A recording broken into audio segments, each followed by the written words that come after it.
Setelah memasuki dunia ini, Ming Wei dan yang lainnya adalah kekuatan utama absolut. Dia tidak pernah memandang rendah Luo Zeng. Lagi pula, jarak antara perbaikan itu terlalu besar, dan tidak mungkin untuk menembusnya. Oleh karena itu, Luo Zeng dan tetua lainnya, serta para dewa, dilindungi.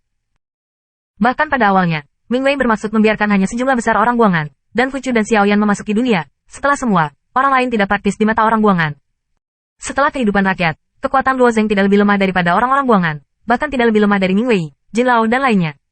Sekarang mereka sangat membutuhkan orang-orang untuk membuka jalan. Ming Wei secara alami memanggil Luo Zeng. Bagus. Luo Zeng tidak ragu, dan bentuk tubuhnya melintas, dan dia bergerak dari belakang.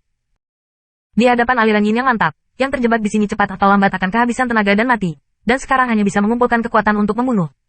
Setelah Ming Wei menugaskan dua orang buangan etnis lain, penjalan kaki mulai mendekati garis depan. Tian Mang. Fu Erchong saat ini berada di garis depan, dan senapan abu-abu perak seperti pesawat ulang-alik, dan menusuk lebih dari selusin tembakan dalam sekejap. Hei! Lebih dari selusin orang berteriak dan jatuh ke tanah. Kemudian dua orang buangan dari orang-orang wanita juga bergegas. Kedua pria itu memegang lebih dari 10 pedang pendek, dan yang lainnya adalah sabit berbentuk aneh. Setelah 2 putaran serangan, mereka terbunuh lagi. Puluhan pelacur. Lalu ada Jin Lao, Ci dan lainnya. Orang-orang buangan ini bergiliran dan membuat jalan berdarah di depan mereka. Orang-orang di belakang menginjak tubuh pelacur ini. Luo Zeng tidak ragu sama sekali. Meskipun dia tidak dapat menggunakan energi dari dunia in vivo, keahlian pedangnya telah disempurnakan hingga ekstrim di alam semesta. Sekarang sosok itu berkibar, pedang panjang di tangannya diserang dan terbunuh di leher belakang Yin dengan jalan paling sederhana. Setelah membunuh sebentar, dia dan Ming Wei bergegas ke depan. Hei! Di depan Ming Wei, wajahnya sejajar dengan pria Yin, dan matanya sedikit berkedip. Hei! Pisau cincin tiba-tiba menarik, dan leher orang-orang jahat ini terputus olehnya. Namun, kali ini dia mengabaikan orang Yin di sisi tubuhnya. Orang Yin diam-diam mendekat, membuka mulutnya dan menggigitnya ke leher putih cerah dari Ming Wei. Di bawah pengaruh kehidupan rakyat, bahkan jika itu adalah Ming Wei, digigit, itu juga akan kabur. Wajahnya berubah, dan hatinya tahu bahwa dia tidak bisa menghindarinya. Dia hanya bisa menahan gigitan ini. Hei! Tetapi ketika mulut Yin adalah 2 inci dari lehernya, bila pisau yang setipis penutup sekali lagi jatuh ke dahi Yin. Melihat orang yang perlahan jatuh, wajah Ming Wei menunjukkan senyum tipis, dan dia tidak berharap bahwa dia akan membiarkan seorang junior di dunia nyata menyelamatkan. Kemudian dia dengan lembut mengaitkan pisau terbang dengan pisau cincin di tangannya dan melemparkannya kembali ke Luo Zeng. Keduanya diam-diam terus membunuh jalan berdarah di depan.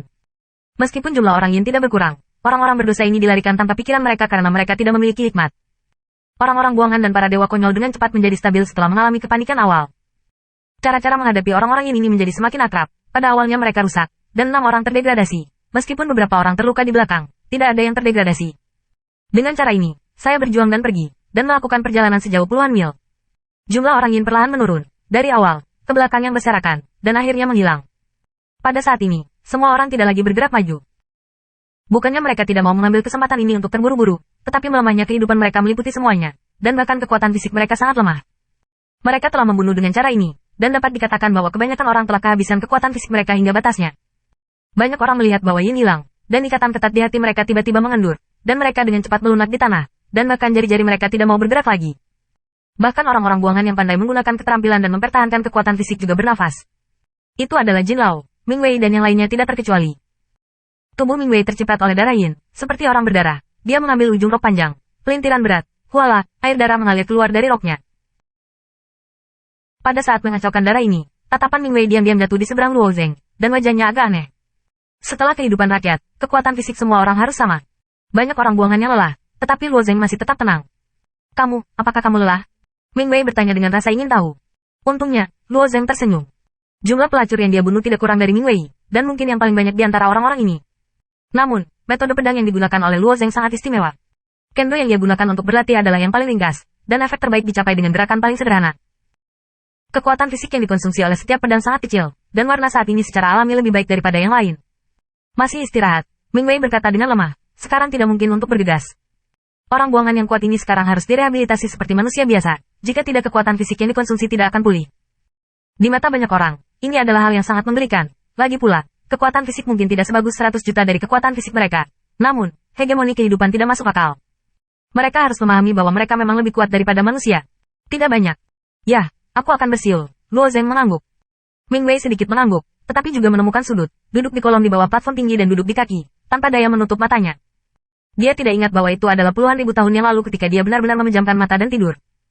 Mungkin terlalu mengantuk, tetapi setelah 2 atau 3 napas, dia sudah tertidur. Adapun pengasingan lainnya, para dewa sudah berdengung.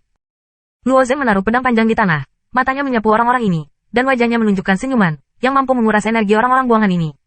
Ini memang hal yang sangat aneh. Sekarang semua orang tertidur. Luo Zeng duduk bersila dan diam-diam mulai mengalirkan darahnya sendiri.